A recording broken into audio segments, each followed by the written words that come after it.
ತಿಳಿಸ್ಕೊಡ್ತೀರಾ? ಖಂಡಿತ. ನಾನು ಹುಟ್ಟಿದ್ದು ಬೆಳೆದಿದ್ದು ಅಂದರೆ ಇರೋದು ಬೆಳೆದಿದ್ದೆಲ್ಲ ಶಾಲೆಯಲ್ಲಾಗಿದ್ದು ಹಳಿಯಾದಲ್ಲಿ ಕಾರ್ಮೆಲ್ ಹಿರಿಯ ಪ್ರಾಥಮಿಕ ಶಾಲೆ ಅಂತ ಹೇಳಿ. 1 to 4 ನಾನು ಗರ್ಲ್ಸ್ ಸ್ಕೂಲ್ನಲ್ಲಿ ಕಲಿತಿದ್ದು, ಕನ್ನಡ ಮಾಧ್ಯಮ ಶಾಲೆ. ಅಲ್ಲಿ ನನ್ನ ತಾಯಿ ಶಿಕ್ಷಕಿಯಾಗಿದ್ದರು ಆ ಶಾಲೆಯಲ್ಲಿ. ಮೊದಲನೇ ತರಗತಿ ನಾನು ನನ್ನ ತಾಯಿ ಕೈಯಲ್ಲೇ ಕಲಿತಿದ್ದು, ತುಂಬ ಕಲಿತಿದ್ದೀನಿ.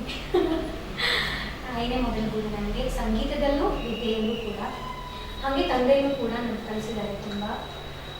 ಎಷ್ಟು ಅಂದರೆ ನನಗೆ 7 years ತನಕ ಆ್ಯಕ್ಚುಲಿ ನನ್ನ ಹೆಲ್ತ್ ಸರಿ ಇರಲಿಲ್ಲ, ಗ್ಯಾರಂಟಿ ಇರಲಿಲ್ಲ ಹೆಲ್ತ್ ಬಗ್ಗೆ, ಬದುಕ್ತೀನಿ ಅಂತ ಆ ಥರ ಎಲ್ಲ ಇತ್ತು ಹೆಲ್ತ್ ಬಗ್ಗೆ.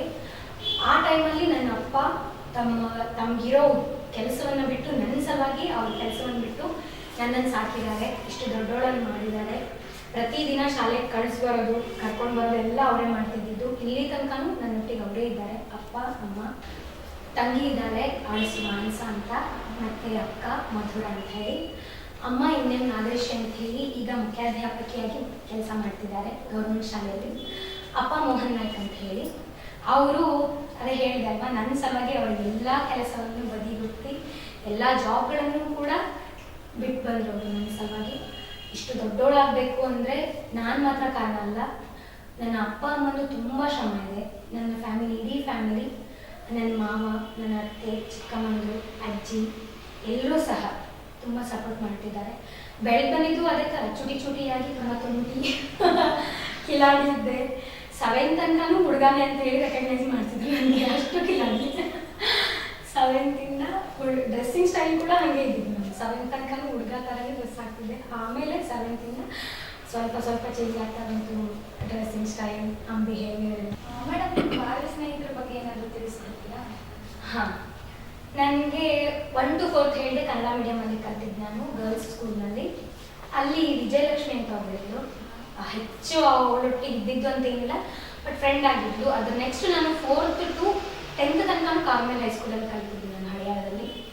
ಅಲ್ಲಿ ಫಸ್ಟ್ ಫ್ರೆಂಡ್ ಆಗಿದ್ದು MK ಪಲ್ಲವಿ ಅಂತ. ಆ ಸ್ಕೂಲಿಗೆ ಹೋದಾಗ ಅವಳು ಡ್ಯಾನ್ಸ್ ಮಾಡ್ತಿದ್ದು, ಭರತನಾಟ್ಯಂ ಕ್ಲಾಸ್ಗೆಲ್ಲ ಹೋಗ್ತಿದ್ಲು. ಸ್ವಲ್ಪ ನಮ್ಮದು ಚೆನ್ನಾಗಿತ್ತು ಬಾಂಧವ್ಯ ಇಬ್ಬರ ನಡುವೆ, ಅಂಡರ್ಸ್ಟ್ಯಾಂಡಿಂಗ್ ಇತ್ತು. ನಾನು ಹಾಡು ಹೇಳ್ತಿದ್ದೆ, ಅವಳು ಡ್ಯಾನ್ಸ್ ಮಾಡ್ತಿದ್ಲು. ನಂತರ ಹಾಗೆ ಮೆತ್ತಗೆ ಸುಪ್ರಿಯಾ ಅಂತ ಹೇಳಿ ಗೆಳತಿ ಆಗ್ಬಿಟ್ಟು, ಸುಪ್ರಿಯಾ, ಮೇಘಾ, ಆಮೇಲೆ ವಿನಾಯಕ್ ಮೇಟಿ, ತುಂಬ ಜನ, ಶಮೀರ್ ಅಂತ ಹೇಳಿ, ಶಂಕರ್, ಈ ಥರ ನಮ್ಮದೆಲ್ಲ ಒಂದು ಗ್ರೂಪ್ ಇತ್ತು. ನಾವು ಹೆಂಗೆ ಅಂದರೆ ಸ್ಕೂಲಲ್ಲಿ ತುಂಬ ಡಿಸೆಂಟ್ ನಾನು, ತುಂಬ ಫೇವ್ರೆಟ್ ಸ್ಟೂಡೆಂಟ್ ನಾನು. ಎಲ್ಲರೂ ಏನೇ ಕಾಂಪಿಟೇಷನ್ಸ್ ಬಂದರೂ ಹಾಡಿಂದಂತೂ ಬಂದ್ಬಿಟ್ಟು ಫಸ್ಟ್ ನನಗೇನೆ ಅಂದರೆ ಆಫರ್ ಮಾಡ್ತಿದ್ರು. ಹೆಂಗೆ ಹೇಳ್ತಿದ್ರು, ನೋಡಿ ಈ ಥರ ಇದೆ, ಭಾಗವಹಿಸ್ತೀಯ ಅಂತ ಕೇಳೋರು. ಆಮೇಲೆ ನಮ್ಮ ಅಮ್ಮನೂ ಫೋರ್ಸ್ ಮಾಡೋದು, ಹೋಗು ಏನೇನು ಬರುತ್ತೆ ಎಲ್ಲದಕ್ಕೂ ಹೋಗ್ಬೇಕು ನೀವು ಅಂತ ಹೇಳಿ. ಸೊ ಎಲ್ಲ ಆಲ್ಮೋಸ್ಟ್ ಎಷ್ಟು ನನ್ನಿಂದ ಟ್ರೈ ಆಗುತ್ತೋ ಆ ಥರದಲ್ಲೆಲ್ಲ ಪ್ರತಿಭಾ ಕಾರಂಜಿ ಅಂತ ಹೇಳಿ ಸಿಗ್ತಿತ್ತು. ನಾನು ಪ್ರತಿ ವರ್ಷ ಮಾಡ್ತಾ ಇದ್ದೆ, ಈಗಲೂ ಇದೆ. ಆ ಕಾಂಪಿಟೇಷನಲ್ಲಿ ನಾನು ಮಿನಿಮಮ್ ಒಂದು 3 ಇರಲೇಬೇಕಿತ್ತು, ಕಂಪಲ್ಸರಿ. ಅದು ಗ್ರೂಪ್ ಬೇರೆ ಮತ್ತೆ, ಅಂದರೆ ಭಾವಗೀತೆ, ಜನಪದ ಗೀತೆ, ಅಭಿನಯ ಗೀತೆ, ದಾಸರ ಪದ, ಲಘು ಸಂಗೀತ, ಈ ಥರದಲ್ಲೆಲ್ಲ ಭಾಗವಹಿಸ್ತಿದ್ದೆ. ಆ ಟೈಮಲ್ಲೆಲ್ಲ ನಾವು ಒಟ್ಟಿಗೆ ಇರ್ತಿದ್ದಿದ್ದು, ಸುಪ್ರಿಯಾ, ನಾನು, ಸುಷ್ಮಿತಾ, ಪಲ್ಲವಿ, ಪೂಜಾ ಅಂತ ಹೇಳಿ, ವಿನಾಯಕ್ ಮೇಟಿ, ಶಂಕರ್, ಮತ್ತು ಕೆಲವರನ್ನೆಲ್ಲ ಮರ್ತಿದ್ದೀನಿ, ಸಾರಿ. ಅಂದರೆ ನೆನಪಾಗ್ತಿಲ್ಲ ಎಲ್ಲ ಹೆಸರು. ಪ್ರತಿಭಾ ಕಾರಂಜಿನಾಗೆಲ್ಲ ಒಟ್ಟೊಟ್ಟಿಗೆ ಡ್ಯಾನ್ಸ್ ಪ್ರಾಕ್ಟೀಸ್ ಮಾಡೋದು. ಆಮೇಲೆ ಹೆಂಗೆ ಅಂದರೆ ನಮ್ಮದು ಬೆಸ್ಟ್ ಮೆಮೊರಿ, ನಾನೊಮ್ಮೆ ಸ್ಕೂಲ್ಗೆ ಹೋಗಿ ಎವ್ರಿಡೇ ನಾರ್ಮಲ್ ಆಗಿ ಸ್ಕೂಲ್ ಇರೋ ಥರ ನನಗೆ ಫ್ರೈಡೇ ಏನೋ ಇತ್ತು ಸ್ಕೂಲು. ಫ್ರೈಡೇ ಸ್ಕೂಲ್ಗೆ ಹೋಗ್ಬೇಕಿತ್ತು. ನಾನು ಹಿಂದಿನ ದಿನ ಹೋಮ್ವರ್ಕ್ ಮಾಡಿರಲಿಲ್ಲ. ನನ್ನ ಫ್ರೆಂಡಿಗೆ ಎಷ್ಟು ನೆನಪಿದ್ದಿರೋ ಗೊತ್ತಿಲ್ಲ. ನಾನು ನನ್ನ ಫ್ರೆಂಡ್ ಏನು ಮಾಡಿದ್ವಿ ಅಂದರೆ, ಸ್ಕೂಲ್ ತನಕ ಸೈಕಲ್ ತೊಗೊಂಡು ಹೋದ್ವಿ. ಟೈಮ್ ಆಲ್ರೆಡಿ ಆಗಿಬಿಟ್ಟಿತ್ತು, ಸ್ಕೂಲ್ ಗೇಟ್ ಎಲ್ಲ ಕ್ಲೋಸ್ ಆಗಿತ್ತು. ಆಮೇಲೆ ಹೋದ್ವಿ ಸ್ಕೂಲ್ ತನಕ. ಹೋಗಿ ಆಮೇಲೆ ನಾನು ಅವ್ರು ಕೇಳಿದೆ, ಪಲ್ವಿ ಏನು ಮಾಡೋಣ, ಈಗ ಸ್ಕೂಲು ಬೆಲ್ಲ ಆಗಿಬಿಟ್ಟಿದೆ, ಪ್ರೇಯರ್ಸ್ ಅವ್ರು ನಡೀತು, ಪ್ರೇಯರ್ ಕೂಡ ಮುಗೀತು, ಹೋಗೋಣ ಬೇಡ. ಇಬ್ಬರು ಮನಸ್ಸಲ್ಲಿ ಒಂದೇ ಇದ್ದಿದ್ದು, ಡೈನಾ ಟೀಚರ್ ಬೈತಾರೆ, ಡೇಸಿ ಟೀಚರ್ ಬೈತಾರೆ ಅಂತ. ಸೊ ಏನು ಮಾಡಿದ್ವಿ ಅಂದರೆ, ಅಲ್ಲಿಂದಲ್ಲೇ ಸೈಕಲ್ ಟರ್ನ್ ಮಾಡಿಕೊಂಡು, ನಾನು ಟೀಚರ್ ನೋಡಿದ್ರು ನನಗೆ ಅವಾಗ, ಸೈಕಲ್ ಟರ್ನ್ ಮಾಡಿಕೊಂಡು ಮನೆಗೆ ಹೋಗಿ ಅಪ್ಪ ಕೇಳಿದ್ರು, ಏನು ಸ್ಕೂಲ್ ಇಲ್ವಾ? ಅವತ್ತೆಲ್ಲ ಹೋದ್ರು ಸ್ಕೂಲ್ಗೆ. ಇಲ್ಲ ಅಪ್ಪ, ಸ್ಕೂಲ್ ಇಲ್ಲ, ಸ್ಕೂಲ್ ರಜಾ ಇದೆ. ಮತ್ತು ನಮ್ಮ ಸ್ಕೂಲ್ಗೆ ಸ್ವಲ್ಪ ಪರಿಚಯ ಇತ್ತು, ಒಬ್ರು ಫಾದರ್ದು ಡೆತ್ ಆಗೋಯ್ತು, ಸೊ ರಜಾ ಕೊಟ್ಬಿಟ್ಟಿದ್ದಾರೆ ಅಂತ ಸುಳ್ಳು. ಆ ಸುಳ್ಳು ಮಾತ್ರ ಹೆಂಗಾಯ್ತು ಅಂದರೆ, ಆ ಫಾದರ್ ನನ್ನ ಅಪ್ಪನ ಪರಿಚಯ ಇದ್ರು. ನೆಕ್ಸ್ಟ್ ಡೇ ಮಾರ್ಕೆಟಲ್ಲಿ ಆ ಫಾದರ್ ಸಿಕ್ಕಿದ್ದಾರೆ. ನನ್ನ ಅಪ್ಪ ಬಂದು ಕೇಳಿದ್ರು, ಮತ್ತೆ ನಿನ್ನೆ ಹೇಳಿದೆ ಆ ಫಾದರ್ ಡೆತ್ ಆಯಿತು ಅಂತ. ಇಲ್ಲ ಹೋದ ಡೆತ್ ಆಗಿಲ್ಲ, ಯಾರ್ದೋ ಡೆತ್ ಆಗಿತ್ತು, ಅವ್ರು ಹೋಗಿದ್ರು ಅದ್ರ ಸಲ ರಜಾ ಕೊಟ್ಟಿದ್ರು ಶಾಲೆಗೆ ಅಂತ ಸುಳ್ಳು ಹೇಳಿದ್ವಿ. ಆ ಸುಳ್ಳು ಟೀಚರ್ ಕಿವಿಗೂ ಬಿತ್ತು, ಪನಿಷ್ಮೆಂಟ್ ಕೂಡ ಸಿಕ್ತು, ಸರಿ ಹೇಳ್ತಿದ್ದೀವಿ. ಹಾಗೆ ಆ ಥರದ ಕೀಟ್ಲೆ ತುಂಬ ಇತ್ತು. ಪ್ರತಿಭಾ ಕಾರಂಜಿಗೆ ಹೋದ್ರಂತೂ ಒಬ್ರು ಕಾಲು ಒಬ್ರು ಇಳಿಯೋದು. ಸುಪ್ರಿಯಾ ಅಂತ ನನ್ನ ಪೆಟ್ಟ ಫ್ರೆಂಡ್, ಅವಳಿಗೆ ಇವಾಗಲೂ ಜೊತೆಗಿದ್ದಾಳೆ, ಅವಳು ಹಳೆಯಾಳದವಳೇನೆ. ಅವಳು ಹೆಂಗಂದ್ರೆ ಅವಳು ನಾನು ತುಂಬ ಕಿಟ್ಲೆ ಯಾರು ಬಂದರೆ ಒಂದು ಇನ್ಸಿಡೆಂಟ್ ಇನ್ನೂ ನೆನಪಿದೆ. ಗುಲ್ಬರ್ಗ ಹೋಗಿದ್ವಿ ನಾವು ರಾಜ್ಯ ಮಟ್ಟದ ಪ್ರತಿಭಾ ಕಾರಂಜಿ. ಪಾಪ ಒಬ್ರು ನಾರ್ಮಲ್ ಆಗಿ ಓಡಾಡ್ತಿದ್ದಾರೆ. ಅವ್ರು ಹೆಂಗಂದ್ರೆ ಅವ್ರ ಸ್ಟೂಡೆಂಟು ನೆಕ್ಸ್ಟ್ ಕಾಂಪಿಟೇಷನಲ್ಲಿ ಭಾಗವಹಿಸಿದ್ದಾರೆ. ಅದ್ರ ಪ್ರಿಪ್ರೇಷನಲ್ಲಿ ಅವ್ರು ಸ್ವಲ್ಪ ಬ್ಯುಸಿ ಆಗಿದ್ರು, ಟೆನ್ಷನಲ್ಲಿದ್ರು. ಅವ್ರು ಏನು ಮಾಡಿದ್ರು ಅಂದರೆ ಪಾಪ ಪ್ರಾಕ್ಟೀಸ್ ಮಾಡಿಸೋ ಗೆಡಬಿಡಿನಲ್ಲಿ ಪಂಚೆ ಮೇಲೆ ಕೋಟ್ ಹಾಕೊಂಡು ಬಂದಿದ್ರು. ಪಂಚೆ ಮೇಲೆ ವೈಟ್ ಶರ್ಟ್ ನೆನಪಿದೆ, ಟೈಲ್ ಮತ್ತು ಕೋಟ್ ಹಾಕೊಂಡು ಬಂದಿದ್ರು. ಅವ್ರು ಸುಮ್ಮನೆ ಹಿಂಗೆ ಓಡಾಡ್ತವ್ರು ಅಂತ. ಇವಳು ನನಗೆ ಕೇಳಿದ್ರು, ಹೋಗಿ ಹೇಳಿಲ್ಲ ಪಂಚೆ ಹೇಳಿಲ್ಲ.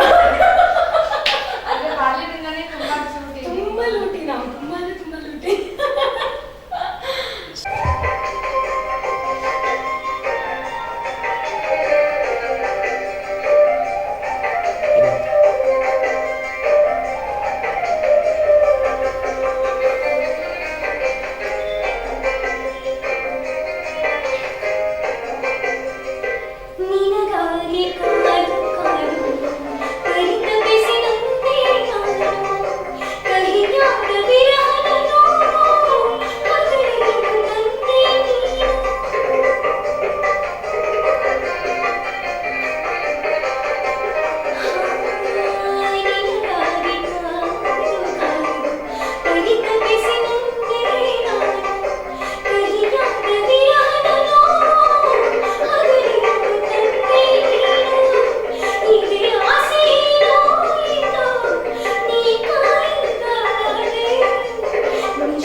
ಅದಾದ್ಮೇಲೆ ನಾನೊಂದು ಸ್ಟೇಟ್ ಲೆವೆಲ್ ಕಾಂಪಿಟೇಷನ್ ಹೋಗಿದ್ದೆ. ನನಗೆ ಹೇಗೆ ಅಂದರೆ ಅವಾಗ ಹೇಳಿದಾಗೆ ನಮ್ಮ ಮನೆಯಲ್ಲಿ ಎಲ್ಲರೂ ಎಜುಕೇಟೆಡು, ಎಲ್ಲರೂ ಒಳ್ಳೊಳ್ಳೆ ಜಾಬಲ್ಲೇ ಇರೋದು.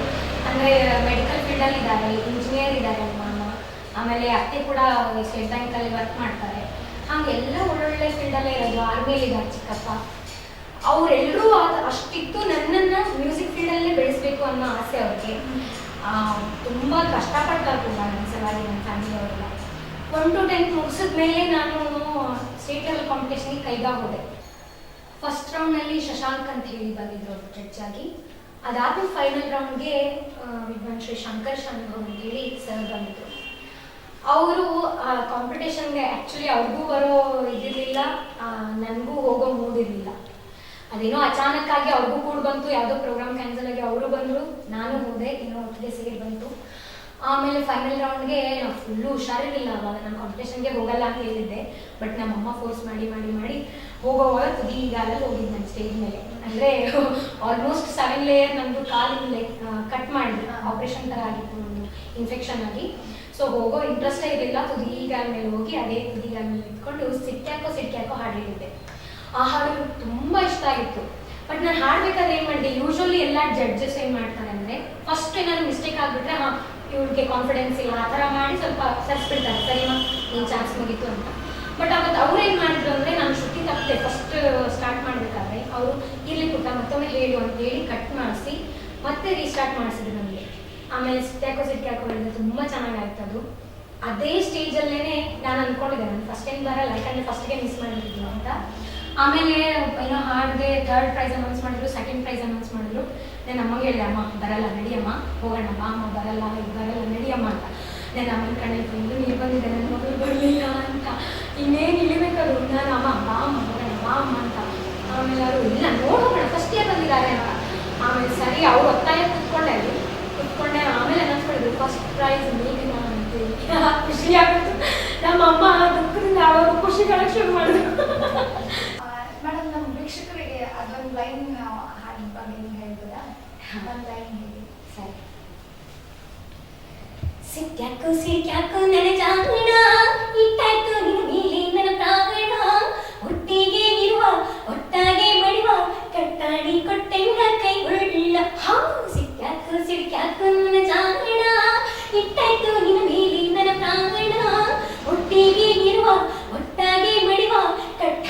ಕೊಟ್ಟೆನ್ನ ಕೈ ಒಳ್ಳ ಹಾ ಸಿಟ್ಯಾಕೋ ಸಿಡ್ಕ್ಯಾಕೋ ಮನ ಜಾಣ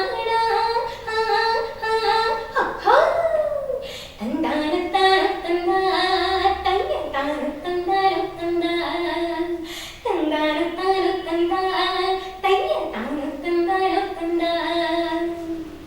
ಮೇಡಮ್ ತುಂಬಾ ಚೆನ್ನಾಗಿ ಹಾಡ್ತೀರಾ ನೀವು, ನಿಮ್ಮ ವಾಯ್ಸ್ ತುಂಬಾ ಚೆನ್ನಾಗಿದೆ madam. Thank you so much. ಈ ಹಾಡು ಹೇಳಿದ್ದೆ, ಆಮೇಲೆ ಫಸ್ಟ್ ಪ್ರೈಸ್ ಬಂತು ನನಗೆ. ಆಮೇಲೆ ನನ್ನ ಗುರುಗಳು ಅದೇ ವೇದಿಕೆ ಮೇಲೆ ಹೇಳಿದ್ರು ಹಿಂಗೆ, ನಾನು ಕಾವ್ಯ ಸಂಗೀತ ಗುರುಕುಲ ಅಂತ ಒಂದು ಶುರು ಮಾಡಿದ್ದೀನಿ, ಅದಕ್ಕೆ ನಿನಗೆ ಫುಲ್ ನೀನು ಸಂಗೀತದಲ್ಲೇ ಮುಂದುವರಿತೀನಿ ಅಂತಂದರೆ ನಿನಗೆ ಇಂಟರ್ವ್ಯೂ ಇಲ್ಲ, ನೀನು ಡೈರೆಕ್ಟಾಗಿ ನನ್ನ ಗುರುಕುಲಕ್ಕೆ ಬರ್ಬೋದು, ನೀನು ಮುಂದುವರಿತೀಯ, ನಿನ್ನ ಹೆಸರು ಬರುತ್ತೆ, ನೀನು ಚೆನ್ನಾಗಿ ಕಲಿತೀಯ, ನೀನು ದೊಡ್ಡ ಸಿಂಗರ್ ಆಗ್ತೀಯ ಅಂತ ಹೇಳಿ ಅವತ್ತೇ ಸ್ಟೇಜ್ ಮೇಲೆ ಹೇಳಿ ನನಗೆ ಆಫರ್ ಮಾಡಿದ್ರು. ಆಮೇಲೆ ಅದಾದಮೇಲೆ ಮನೆಯಲ್ಲೂ ತುಂಬ ಯೋಚನೆ ಮಾಡಿದ್ವಿ, ಕೂತ್ಕೊಂಡು ಏನು ಮಾಡೋಣ ಅಂತ. ಆಮೇಲೆ ಫ್ರೆಂಡ್ಸಿಗೆ ಕೂಡ ಕೇಳಿದ್ವಿ, ನಮ್ಮ ಮನೆಯಲ್ಲೂ ಕೇಳಿದ್ವಿ, ಎಲ್ಲರದ್ದು ಒಂದೇ ಸಜೆಷನ್ ಏನಂದರೆ ಹೋಗ್ಬಿಡಿ ನೀನು ಸಂಗೀತದಲ್ಲೇ ಮುಂದುವರಿಯೋಣ ಅಂತ. ಸೊ ನಾನು ಹಳಿಯಾಳ ಬಿಟ್ಟು ಬೆಂಗಳೂರಿಗೆ ಹೋದೆ. ಅಲ್ಲಲ್ಲಿ ನಿಮ್ಮ ಅಪ್ಪ ಅಮ್ಮನ ರಿಯಾಕ್ಷನ್ ಏನಿತ್ತು? ಇಲ್ಲ, ಆ್ಯಕ್ಚುಲಿ ನಾನು ಹುಟ್ಟಿದಾಗಿಂದ ಒಟ್ಟೊಟ್ಟಿಗೆ ಅಂದರೆ ಅಪ್ಪ ಅಮ್ಮ ಬಿಟ್ಟು ಇದ್ದಿದ್ದು ಒಂದು ದಿನಾನೂ ಇಲ್ಲ. ನಾನು ಸಡನ್ಲಿ ನಾನು ಇಲ್ಲಿಂದ ಅಲ್ಲಿ ಹೋಗ್ಬೇಕು ಅಂದರೆ ಅವರು, ನಾನು ಬೆಂಗಳೂರಿಗೆ ಹೋಗಿ ಉಳಿದ್ರು 2 ವರ್ಷ ಬರೀ ಹೋಗಿ ಬರೋದು ಆಗಿದ್ದು. ಒಂದು ತಿಂಗಳಲ್ಲಿ ಅಂದರೆ ಅಡ್ಜಸ್ಟು ಆಗಿಲ್ಲ ಎಲ್ಲರೂ. ಸೊ ಹೋಗಿ ಬಂದು ಮಾಡ್ತಿದ್ದೆ ಅಲ್ಲಿ 5 ವರ್ಷ ಕಂಟಿನ್ಯೂ ಫುಲ್ ಟೈಮ್ ಮ್ಯೂಸಿಕ್, ಅಂದರೆ ಬೆಳಗ್ಗೆ ಏಳೋದ್ರಿಂದ ರಾತ್ರಿ ಮಲಗೋ ತನಕನೇ ಮ್ಯೂಸಿಕ್. ವಿಶೇಷತೆ ಏನು ಅಂದರೆ ಗುರುಗಳು ಒಟ್ಟಿಗೆ ಇರ್ತಾರೆ, ಅಂದರೆ ಗುರುಗಳ ಫ್ಯಾಮಿಲಿ ಜೊತೆನೇ ನಾನು ಬೆಳೆದಿದ್ದೆ. ಗುರುಗಳ ಮಿಸಸ್ ಇದ್ರು ಲಕ್ಷ್ಮೀ ಶಂಕರ್ ಅಂತೇಳಿ, ಅವ್ರ ಮಗಳಿದ್ದಾಳೆ ಸೋಹನಿ ಶಂಕರ್ ಅಂತ. ಅವರೊಟ್ಟಿಗೆ ಅವ್ರ ಮನೆಯಲ್ಲಿ ಅವ್ರ ಮಗಳು ಹೇಗಿದ್ಲೋ ಅದೇ ಥರ ಅವ್ರ ಮಗಳೊಟ್ಟಿಗೆ ಇದ್ಕೊಂಡು ಪೂರ್ತಿ ಸಂಗೀತ ನಾನು ಅಭ್ಯಾಸ ಮಾಡ್ಕೊಂಡು ಬಂದಿದ್ದು. ಎಜುಕೇಷನ್ ಎಲ್ಲ ಅಂದರೆ ಬೆಂಗಳೂರಲ್ಲೇ ಮುಗಿಸ್ತೀನಿ ನಾನು ಸಂಗೀತಾಭ್ಯಾಸ ಎಲ್ಲ. ಅಲ್ಲಿ ತನಕ ಆಲ್ಮೋಸ್ಟ್ ನಾನು ರಾಜ್ಯ ಪ್ರಶಸ್ತಿ ಎಲ್ಲ ಬಂದಿತ್ತು, 5 ರಾಜ್ಯ ಪ್ರಶಸ್ತಿ ಬಂದಿತ್ತು. ಆಮೇಲೆ ಕಾಂಪಿಟೇಷನ್ಸಲ್ಲಿ ಕೂಡ ಭಾಗವಹಿಸ್ತಾ ಇದ್ದೆ. ಎಷ್ಟು ಇಲ್ಲ ಅಂದರೂ ಒಂದು 92 ಫಸ್ಟ್ ಪ್ರೈಸಸ್ ಇದೆ. ಹಾಗೆ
ತಿಳ್ಕೊಂಡಿದ್ದೀವಿ. ಯಾವ ಪ್ರಶಸ್ತಿ ಬಗ್ಗೆ ನೀವು ಹೇಳ್ತೀರಾ ಮೇಡಮ್? ನಾನು ಫಸ್ಟ್ ಸಂಗೀತ ಚಿಕ್ಕವಳಿದ್ದಾಗಿಂದ ಶುರು ಮಾಡಿದ್ದೆ ಅಂತ ಹೇಳಿದೆ. ಒಟ್ಟು 92 ಪ್ರಶಸ್ತಿ ನನಗೆ. ಅದರಲ್ಲಿ 2 ಥರ್ಡ್ ಪ್ರೈಸ್, 3 ಸೆಕೆಂಡ್ ಪ್ರೈಸ್ ಬಂದಿದೆ. ಮಿಕ್ಕಿದೆಲ್ಲ ಫಸ್ಟ್ ಪ್ರೈಸಸ್ಸು. ಆಮೇಲೆ ಅಭಿನಯ ಗೀತೆ ಅಂತ ಭಾಗವಹಿಸಿದ್ದೆ, ಜಾನಪದ ಗೀತೆ, ಭಾವಗೀತೆ, ಅಭಿನಯ ಗೀತೆ ಇದೆಲ್ಲ ಸೇರಿಸಿ 6 ರಾಜ್ಯ ಪ್ರಶಸ್ತಿ. ಆಮೇಲೆ ಕನ್ನಡ ಸಂಸ್ಕೃತಿ ಇಲಾಖೆಯಿಂದ ಒಂದು ಸಹ ಸಂಪದ ಅಂತ ಆಗಿತ್ತು, ಅದು ರಾಜ್ಯ ಮಟ್ಟದ್ದು, ಅಲ್ಲಿ ಫಸ್ಟ್ ಪ್ರೈಸ್ ಬಂದಿತ್ತು. ಆಮೇಲೆ ಇತ್ತೀಚೆಗಷ್ಟೇ ಮೊನ್ನೆ ರಾಮದುರ್ಗ ಅನ್ನೋ ಒಂದು ಊರಲ್ಲಿ ರಾಜ್ಯ ಮಟ್ಟದ ಪ್ರಶಸ್ತಿ ಸಿಕ್ತು ನನಗೆ. ಒಂದು ಕಾಂಪಿಟೇಷನ್ ಇತ್ತು, ಅದರಲ್ಲಿ ರಾಜ್ಯ ಮಟ್ಟ ಫಸ್ಟ್ ಪ್ರಶಸ್ತಿ ಸಿಕ್ತು. ಚಿಕ್ಕವಳಿಂದ ಬರ್ತಾ ಇದೆ, ಈಗಲೂ ಭಾಗವಹಿಸ್ತಾ ಇರ್ತೀನಿ, ಬರ್ತಾ ಇದೆ, ನೋಡಬೇಕು. ಮೇಡಮ್, ಇಷ್ಟೊಂದು ಪ್ರಶಸ್ತಿಗಳು ತುಂಬ ಸಂತೋಷ ಆಯಿತು ಮ್ಯಾಮ್ ಕೇಳಿ. ಅದರೊಟ್ಟಿಗೆ ಈಗ ಕಾರ್ಯಕ್ರಮಗಳನ್ನು ಕೂಡ ಕೊಡ್ತಿದ್ದೀನಿ ನಾನು. ತುಂಬ ಅಂದರೆ ಹಾಸನ, ಮಂಡ್ಯ, ಗುಲ್ಬರ್ಗ ಎಲ್ಲ ನಮ್ಮ ರಾಜ್ಯದ ಎಲ್ಲ ಕಡೆಯೂ ಕಾರ್ಯಕ್ರಮಗಳನ್ನು ಕೊಟ್ಟಿದ್ದೀನಿ. ಆಮೇಲೆ ನಾನು ಅಮೇರಿಕಾದಲ್ಲಿ ನನ್ನ ಹಾಡುಗಳು ಕೂಡ ಹೋಗಿದೆ, ರೆಕಾರ್ಡಿಂಗ್ಸ್ಗಳು ಕೂಡ ಹೋಗಿದೆ ಅಮೇರಿಕಾಗೆ. ತುಂಬ ಹಾಡು ರೆಕಾರ್ಡಿಂಗ್ಸ್ ಕೂಡ ಹಾಡಿದ್ದೀನಿ. ಮೊನ್ನೆ ಅಷ್ಟೇ ಗೋಕಾಕದ ಒಂದು ಸಿಡಿನಲ್ಲಿ ಹಾಡಿದೆ. ಆಮೇಲೆ ಒಂದು ಭಾವಗೀತೆನಲ್ಲಿ ಹಾಡಿದ್ದೀನಿ, ಹರೀಶ್ ಅಂತ ಹೇಳಿ ಅವ್ರ ಸಾಹಿತ್ಯ, ಅವ್ರ ಭಾವಗೀತೆಗಳನ್ನು ಕೂಡ ಹಾಡಿದ್ದೀನಿ. ಆಮೇಲೆ ಮೊನ್ನೆ ನಿಜಗುಣ ದೇವರು ಅಂತಿದ್ದಾರೆ ಗೋಕಾಕ ಮಶಾಳ ಅಂತ, ಅಲ್ಲಿ ಅವರು ಕೂಡ ಒಂದು ಸಿಡಿನಲ್ಲಿ ಹಾಡಿದ್ದೀನಿ. ಅದರೊಟ್ಟಿಗೆ ನನಗೆ ಬೇರೆ ಬೇರೆ ಹವ್ಯಾಸಗಳು ಕೂಡ ಇದೆ. ಅಂದರೆ ಅಭಿನಯ ಕೂಡ ಮಾಡ್ತೀನಿ, ಅದರಲ್ಲೂ ಕೂಡ ಮುಂದುವರೆದಿದ್ದೀನಿ. ಆಮೇಲೆ ಚಿತ್ರಕಲೆ ಇದೆ, ನೃತ್ಯ ಕೂಡ ಮಾಡ್ತೀನಿ, ಬೇರೆ ಬೇರೆ ಥರದ್ದು ನೃತ್ಯಗಳನ್ನು ಮಾಡ್ತೀನಿ. ಇಷ್ಟೆಲ್ಲ ಮಾಡ್ತಿದ್ದೀನಿ ಅಂದರೆ ಅದಕ್ಕೆಲ್ಲ ಕಾರಣ ನನ್ನ ತಾಯಿ. ಅವರು ಒಬ್ಬ ಒಳ್ಳೆಯ ಸಂಗೀತಗಾರ್ತಿ, ಗಾಯಕಿ, ಆಮೇಲೆ ನೃತ್ಯ ಕೂಡ ಮಾಡ್ತಾಯಿದ್ರು, ಭಾಷಣ ಎಲ್ಲದರಲ್ಲೂ ಇದ್ರು. ನನ್ನ ಶಿಕ್ಷಕಿಯಾಗಿರೋದ್ರಿಂದ ಯಾವಾಗಲೂ ಹೇಳ್ತಾರೆ, ಗುರು ಹೇಗಿರ್ತಾರೋ ವಿದ್ಯಾರ್ಥಿಗಳು ಅದೇ ಥರ ಇರ್ತಾರೆ ಅಂತೇಳಿ. ನನ್ನ ತಾಯಿ ಏನೇ ಅಂದರೆ ನನಗೊಂದು ಒಳ್ಳೆ ನನ್ನ ಇನ್ಸ್ಪಿರೇಷನ್ ಅಂತ ಹೇಳ್ತಾರಲ್ಲ, ರೋಲ್ ಮಾಡೆಲ್ ಅಂತ, ಆ ಥರ ನನ್ನ ತಂದೆ ತಾಯಿ ಇದ್ರು. ನನ್ನ ತಂದೆಗೆ ಕೇಳೋ ಹವ್ಯಾಸ, ಆ ಹವ್ಯಾಸದಿಂದ ನನಗೆ ಸಂಗೀತ ಕೇಳಬೇಕು ಅನ್ನೋ ಆಸೆ ಬಂತು ಅವ್ರು ಕೇಳೋದ್ರಿಂದ. ಸೊ ಸಂಗೀತ ಕೇಳ್ತಾ ಕೇಳ್ತಾ ಕೇಳ್ತಾ ನನ್ನ ಅಮ್ಮ ಹಾಡು ಹೇಳ್ತಿದ್ರು, ಅವ್ರು ಹೇಳೋದನ್ನ ನೋಡ್ತಾ ಇದ್ದೆ. ಇವಾಗಲೂ ಅವ್ರು ಹೇಳೋ ಥರನೇ ಅನುಕರಣೆ ಮಾಡೋಕ್ಕೆ ಟ್ರೈ ಮಾಡ್ತಿದ್ದೆ. ಆ ಅನುಕರಣೆಯಿಂದನೇ ಬಂತು ಅನ್ಸುತ್ತೆ ಮೋಸ್ಟ್ಲಿ. ಅವ್ರ ಸ್ಕೂಲಲ್ಲಿ ಡ್ಯಾನ್ಸ್ ಎಲ್ಲ ಹೇಳ್ಕೊಡ್ತಿರ್ಬೇಕಾದ್ರೆ ಅವರೊಟ್ಟಿಗೆ ಡ್ಯಾನ್ಸ್ ಮಾಡೋದು ನನಗೆ ಇನ್ನೂ ನೆನಪಿದೆ. ಅಮ್ಮ ಇವಾಗಲೂ ಹೇಳ್ತಾ ಇರ್ತಾರೆ. ನನ್ನ ಅಕ್ಕ ಕೂಡ PT player, state level PT player. ಆಮೇಲೆ ತಂಗಿಗೂ ಅಭಿನಯದಲ್ಲಿ ಆಸಕ್ತಿ ಇದೆ. ನನ್ನ ಅಕ್ಕ ಯಾವಾಗಾದರೂ ಸ್ಟೇಜ್ ಮೇಲೆ ನಿಂತ್ಕೊಂಡು ಭಾಷಣ ಮಾಡ್ತಾ ಇದ್ದರೆ ಅವಳು ಸುಮ್ಮನೆ ಅಂದರೆ ಅವಳು ಕಾನ್ಫಿಡೆನ್ಸ್, ಅವಳು ಯಾವಾಗಲೂ ಕಾನ್ಫಿಡೆನ್ಸ್ ಇರ್ತಾಳಲ್ಲ. ಅವಳು ಭಾಷಣ ಏನಾದ್ರು ಮಾಡ್ತಾ ಇದ್ದರೆ ನಾನು ಹೋಗ್ತಿದ್ದೆ ಅಂತೀನಿ, ನನಗೂ ಪ್ರೈಸ್ ಬೇಕು, ನಾನು ಭಾಷಣ ಮಾಡ್ತೀನಿ. ಅವಳು ಮಾಡ್ತಾ ಇರೋದನ್ನೆಲ್ಲ ಹಾಳು ಮಾಡಿಕೊಂಡು ಅವಳು ದೂರ ಸರಿಸಿ ನಾನು ಮಾಡ್ತಿದ್ದೆ. ಆಮೇಲೆ ಇದು ನೆನಪಿದೆ, ಕಲಾದರೆ ನಾನು ಒಂದು ಡ್ಯಾನ್ಸಲ್ಲಿ ಒಂದು 20-30 ಜನ, ಜನವರಿ 26 ಬಂತು ಅಂದರೆ ಹಳಿಯಾಳ ಶಿವಾಜಿ ಗ್ರೌಂಡಲ್ಲಿ 20-30-60 ಜನ ಸೇರಿಸಿ ಸ್ಟೂಡೆಂಟ್ಸಿಗೆ ಡ್ಯಾನ್ಸ್ ಮಾಡ್ತಿದ್ರು ಅಮ್ಮ. ನನಗೆ ಹೆಂಗೆ ಅಂದರೆ ಅಮ್ಮ ಬರೀ ಸ್ಟೆಚ್ ಮಾಡೋದು, ಅಂಬೇಡ್ಕರ್, ಗಾಂಧೀಜಿ, ಸುಭಾಷ್ ಚಂದ್ರ ಬೋಸ್ ಅಂತ. ನನಗೆ ಅದಿಷ್ಟ ಇಲ್ಲ, ನಾನು ಒಂಥರ ಹೋಗಿ ಡ್ಯಾನ್ಸ್ ಮಾಡಬೇಕು ಅಂತ.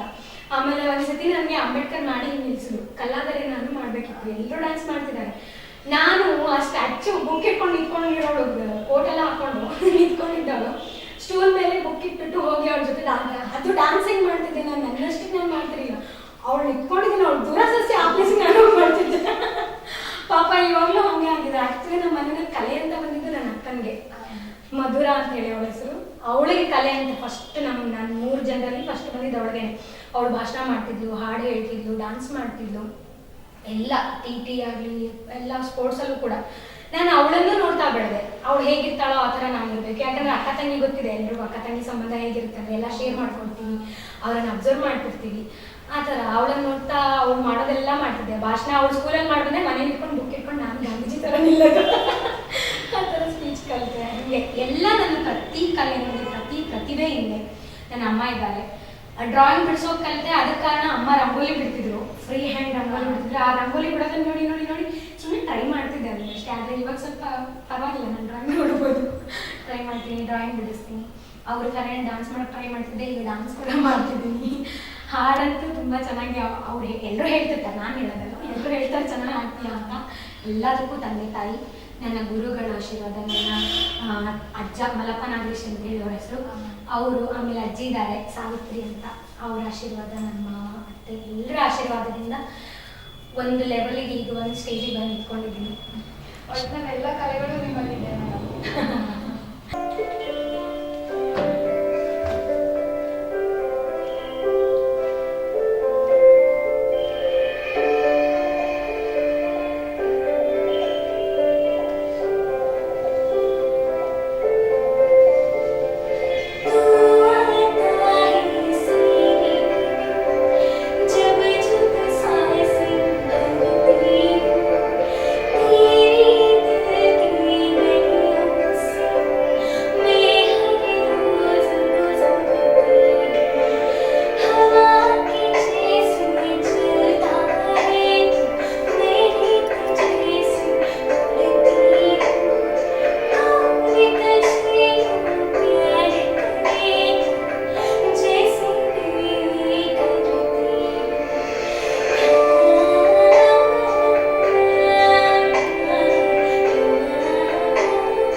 ಆವಾಗ ಯಾರಿಗೂ ಅಂದರೆ ಗುರ್ತಿಸಿಲ್ಲ ನಾನು ಒಳಗೆ ಒಂದು ಸಂಗೀತ ಅನ್ನೋ ಒಂದು ಇದಿದೆ, ಪ್ರತಿಭೆ ಇದೆ ಅಂತ.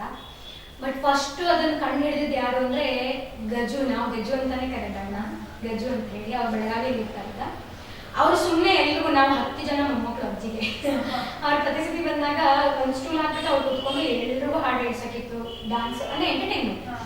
ಆ ಟೈಮಲ್ಲಿ ಎಲ್ಲರೂ ಹಾಡು ಹೇಳಿದ್ರು, ಎಲ್ಲರೂ ಡ್ಯಾನ್ಸ್ ಮಾಡಿದ್ರು, ಏಕಪಾತ್ರ ಅಭಿನಯ ಆಯಿತು, ಎಲ್ಲ ಮಾಡ್ತಾ ಮಾಡ್ತಾ ಅವ್ರು ಹೇಳಿದ್ರು, ಏಯ್ ನೀನು ಹಾಡು ಹೇಳು, ನೀನು ಹಾಡು ಹೇಳು, ನೀನು ಹಾಡು ಹೇಳು. ಒಬ್ಬೊಬ್ಬರಿಗೆ ಹೇಳಿಸಿದ್ರು. ನನ್ನ ಸರ್ದಿ ಬಂತು.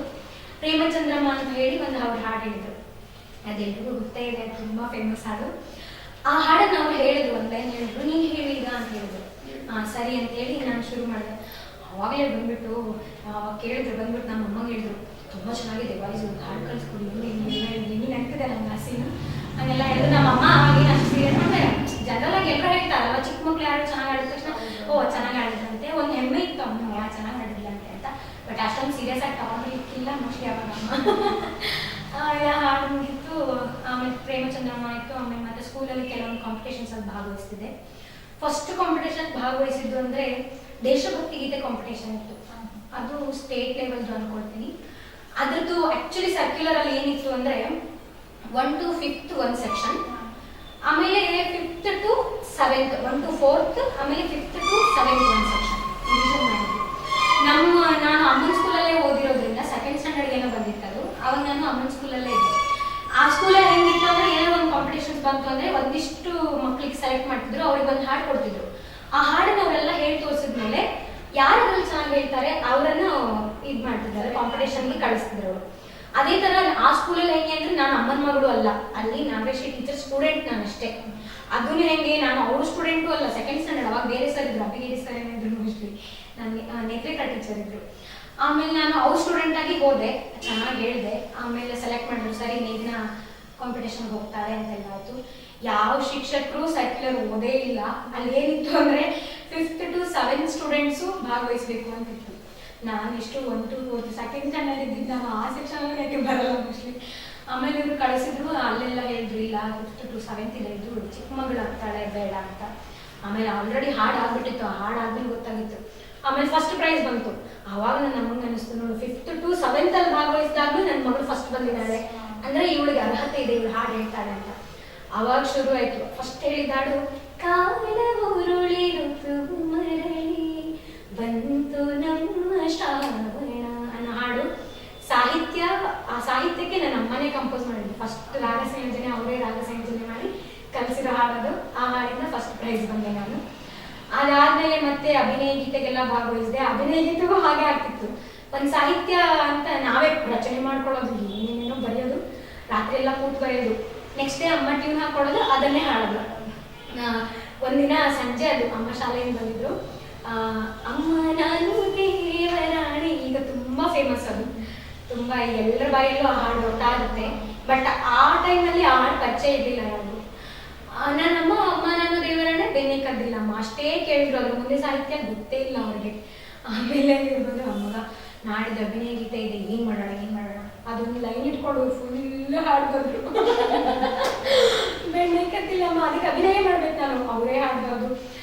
ಆದರೆ ಅದು ಹೆಂಗೆ ಅಂದರೆ ಮಜಾ ಇದರಲ್ಲಿ, ಆ ಏನು ರಿಯಲ್ ಟ್ಯೂನ್ ಇದೆಯೋ ಅದೇ ಥರ ಟ್ಯೂನ್ ಹಾಕಿದ್ರು ಇವ್ರು ಇಬ್ಬರದು. ಆ ಒರಿಜಿನಲ್ ಟ್ಯೂನ್ಗೂ ಇವ್ರ ಟ್ಯೂನ್ಗೂ ಮ್ಯಾಚ್ ಆಗ್ತಿತ್ತು. ಯಾರಿಗೂ ಇಲ್ಲಿ ತನಕ ಗೊತ್ತಾಗಿಲ್ಲ ಅದು ಅಮ್ಮ ಹಾಕಿದ್ದು ಯಾವುದು, ಒರಿಜಿನಲ್ ಇರೋದು ಯಾವುದು ಅಂತ. ಇಲ್ಲಿ 7th ತನಕನೂ ಅದನ್ನೇ ಹಾಕೊಂಡಿದ್ದೆ, ಅದು ಹಾಡಿದೆ. ಆಮೇಲೆ ಚಿಕ್ಕಮ್ಮ ಒಂದು ಕಲಿಸಿದ್ರು, ತಣ್ಣನೆ ರಾತ್ರಿ ಸಣ್ಣನೆ ಹುರುಳಿ ಓದಿದ ಕೃಷ್ಣಯ್ಯ ನಮ್ಮ ಕೃಷ್ಣಯ್ಯ ಹಾಗಲ್ಲದ ಕೃಷ್ಣಯ್ಯ ಅಂತ. ಅದು ಕೂಡ ಅಭಿನಯ ಗೀತೆ ರಾಜ್ಯ ಮಟ್ಟ ಬಂತದ್ದು. ಆಮೇಲೆ ಸಂಗೀತ ಪ್ರತಿಭಾ ಕಾಲೇಜಲ್ಲಂತೂ ಪ್ರತಿ ವರ್ಷ ಭಾಗವಹಿಸ್ತಿದ್ದೆ. ಅಮ್ಮನಿಗೆ ಏನು ಅಂದರೆ ಇಷ್ಟೆಲ್ಲ ಕಾಂಪಿಟೇಷನಲ್ಲಿ ಭಾಗವಹಿಸ್ತಾಳೆ, ನನ್ನ ಮಗಳ ಮೇಲೆ ಬಂದೇ ಬರ್ತಾಳೆ, ವಾಯ್ಸ್ ಚೆನ್ನಾಗಿದೆ. ಆಮೇಲೆ ಅವಳು ಕಲಿಯೋ ಅರ್ಹತೆ ಕೂಡ ಇದೆ, ಕೆಪಾಸಿಟಿ ಇದೆ ಅವಳು. ನಾನು ಏನು ಹೇಳಿದ್ರು ಅವಳು ಬಲ್ಲಿಡುವ ಅನ್ನೋ ಕಾನ್ಫಿಡೆನ್ಸ್ ಅಮ್ಮನಿಗೆ. ಸೊ ಮನೆಯಲ್ಲಿ ಎಲ್ಲ ಮಾತಾಡ್ಕೊಂಡು ಏನು ಮಾಡಿದ್ರೆ ನನ್ನ ಮಗಳಿಗೆ ಸಂಗೀತದ ಲೈನಿಗೆ ನಾನು ಸೇರಿಸ್ಬೇಕು, ಅವಳು ಸಂಗೀತದಲ್ಲೇ ಮುಂದುವರಿಬೇಕು ಅನ್ನೋ ಅವಾಗ ಹುಚ್ಚ. ಅಂದ್ರೆ ಯಾಕಂದ್ರೆ ಅಮ್ಮನ್ ಕಲಿಬೇಕು ಅಂತಿತ್ತು ಆವಾಗ. ಪಾಪ ಈಗ ನಮಗಿರೋ ಅಷ್ಟು ಸ್ಕೋಪ್ ಅವಾಗಿರಲಿಲ್ಲ. ಅಂದ್ರೆ ಹೆಣ್ಮಕ್ಳು ಆಗ್ತಾರೆ, ಊರಿಗೆ ಹೆಂಗ್ ಕಳ್ಸೋದು. ಆಮೇಲೆ ಆವಾಗ ಸಂಗೀತಕ್ಕೆ ಅಷ್ಟು ಬೆಲೆನೂ ಇರ್ಲಿಲ್ಲ, ಕೊಡ್ತಿರ್ಲಿಲ್ಲ ಯಾರು. ಹಾಗೆ ಏನ್ ಮಾಡ್ತೀಯ, ಮದುವೆ ಹೋಗ್ತೀಯಾ ನೀನು, ಮದುವೆ ಆದ್ರೆ ಹಾಡಕ್ ಬಿಡ್ತಾರ ನಿಮ್ಗೆ ಅನ್ನೋದೆಲ್ಲ ಇತ್ತು. ಸೊ ಆ ಥರದಿಂದನೂ ಅಮ್ಮನ ಕಲಿಯೋಕ್ಕಾಗಿಲ್ಲ. ಸೊ ಅವ್ರಿಗೆ ಏನಿತ್ತು ಅಂದ್ರೆ ಅಮ್ಮ ಮತ್ತೆ ಚಿಕ್ಕಮ್ಮ ಇಬ್ರು ಹಾಡು ಹೇಳ್ತಿದ್ರು.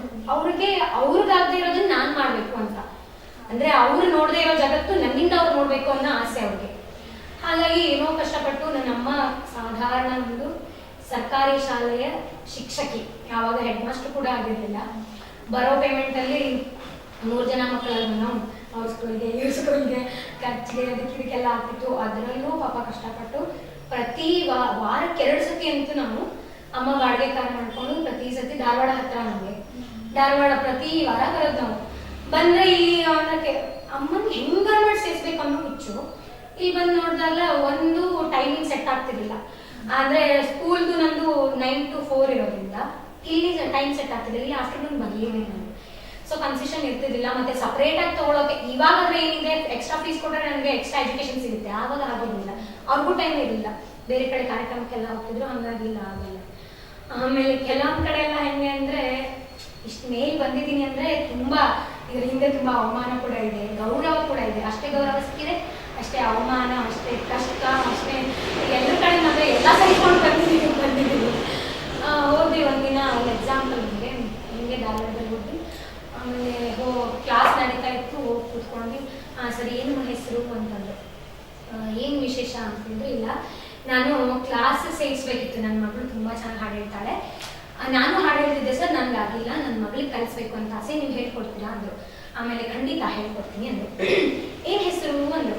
ಎಲ್ಲ ಸ್ಟೂಡೆಂಟ್ಸ್ ಕುತ್ಕೊಂಡಿದ್ರು ಎದುರುಗಡೆ, ಒಂದು 8-10 ಜನ ಅಂತೂ ಇದ್ದೇ ಇದ್ರು.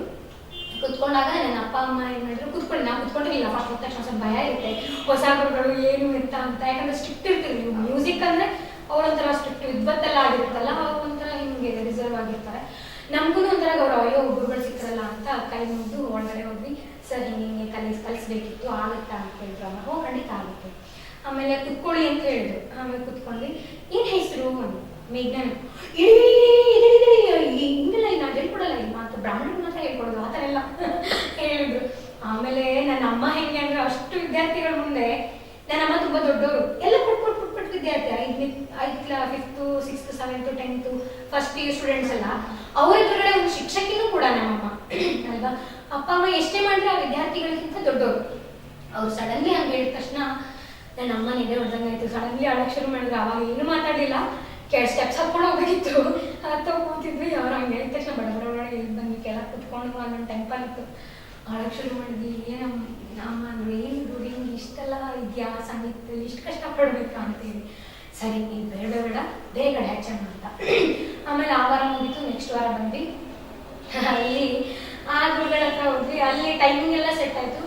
ಹಾಡೆಲ್ಲ ಕೇಳಿದ್ರು ಅವರು, ಚೆನ್ನಾಗಿದೆ, ವಾಯ್ಸ್ ಎಲ್ಲ ಚೆನ್ನಾಗಿದೆ ಅಂತ ಹೇಳಿದ್ರು. ಬರ್ಬಹುದಮ್ಮ ಅಂದ್ರು. ಆಮೇಲೆ ಟೈಮಿಂಗ್ ಮತ್ತೆ ಏನಾಯ್ತು, ಇಲ್ಲ ಹುಡುಗಿ ಆಗ್ತಾಳೆ, ಬೇಡ ಟೈಮಿಂಗ್ ಸೆಟ್ ಆಗಲ್ಲ, ಆಮೇಲೆ ಸ್ವಲ್ಪ ಕಷ್ಟ ಆಗುತ್ತೆ ನಮಗೂ ಹೇಳ್ಕೊಡಕ್ಕೆ. ಅವ್ರ ಮಗಳು ಕೂಡ ಅಂದ್ರೆ ಫ್ಯಾಮಿಲಿ ಎಲ್ಲ ಸಿಂಗಲ್ಸ್ ಅವರು, ಆ ಥರ ಅವ್ರಿಗೂ ಸ್ವಲ್ಪ ಗೊಂದಲ ಇರ್ತಲ್ಲ, ಟೈಮ್ ಸೆಟ್ ಆಗಲ್ಲ, ನಮಗೂ ಅಡ್ಜಸ್ಟ್ ಆಗಲ್ಲ, ಅವರು ಪ್ರಾಕ್ಟೀಸ್ ಸೆಷನ್ ಇರುತ್ತೆ, ಆಮೇಲೆ ನಮ್ಗೆ ಹೇಳ್ಕೊಡ್ಬೇಕಾದ್ರೆ ಟೈಮ್ ಮಾಡ್ಕೊಂಡು, ಹಂಗಾಗಿ ಮತ್ತೆ ಅಲ್ಲೂ ಸೆಟ್ ಆಗಿಲ್ಲ. ಆಮೇಲೆ ಅಮ್ಮ ಹುಡುಕಿದ್ರು ತುಂಬಾ ಗುರುಗಳ ಹತ್ರ ಹೋದ್ವಿ, ಕೆಲವೊಬ್ಬರೆಲ್ಲ ನೆನಪಿಲ್ಲ ನಮಗೀಗ. ಆಮೇಲೆ ಅವಾಗೆಲ್ಲ ಹೆಂಗೆ ಹೆಸರು ಕೇಳಿದ ತಕ್ಷಣ ಹಿಂಗೆ ಮಾಡೋದು, ಅದನ್ನ ಮುಟ್ಸ್ಕೊಳ್ತಿರ್ಲಿಲ್ಲ ಕೆಲವೊಂದ್ರಲ್ಲಿ, ಅಷ್ಟೇ ವಿಚಿತ್ರ ಅವಾಗ ಮೆಂಟಾಲಿಟಿ. ಹಂಗೆ ಆಗಿರ್ಲಿ. ನಮ್ಮಮ್ಮ, ನಾನು ಹೇಳೋದು ಅಮ್ಮಗೆ, ಇಷ್ಟೆಲ್ಲ ಕಷ್ಟಪಟ್ಟು ಹೋಗ್ಬೇಕಾ, ನಾವು ಯಾಕೆ ಬೇಕು ನಮಗೆ ಅಂತ ನನ್ನ ಅಮ್ಮ ಹೇಳೋದು. ಹಂಗೆ ಯಾವತ್ತೂ ಅನ್ಬೇಡ, ನಾವು ಈಗ ಏನು ಕಷ್ಟಪಡ್ತೀವಿ ಅಲ್ವಾ, ಅದ್ರ ಪ್ರತಿಫಲ ಒಂದಿಲ್ಲ ಒಂದಿನ ಸಿಗುತ್ತೆ ನಮಗೆ. ನಾವು ಮಾಡೋದು ನಮ್ಮ ಕರ್ತವ್ಯ ನಾವು ಮಾಡಬೇಕು. ದೇವರು ಅಂದ್ರೆ ಈಗ ಬಂದು ಯಾವಾಗಲೂ ಬರ್ತಾ ಇದ್ದ ವಾಟ್ಸಪ್ಪಲ್ಲಿ ರೀಸೆಂಟ್ ಆಗಿ ಅಷ್ಟೇ ನೋಡಿದೆ ನಾನು, ಕಷ್ಟಪಟ್ಟರೆ ಹಣೆ ಬರ ಸರಿ ಇಲ್ಲ ಅಂತ ಹೇಳ್ತಿರ್ತಾರೆ ಕೆಲವರು, ಆದ್ರೆ ಕಷ್ಟಪಟ್ಟರೆ ಸಿಗುತ್ತೆ ಅಂತ ಹಣೆ ಬರದಲ್ಲಿದ್ರೆ ಅನ್ನೋ ಈ ಡೈಲಾಗ್ನ ಅಮ್ಮ ಅವಾಗ ಹೇಳಿದ್ರು ನನಗೆ.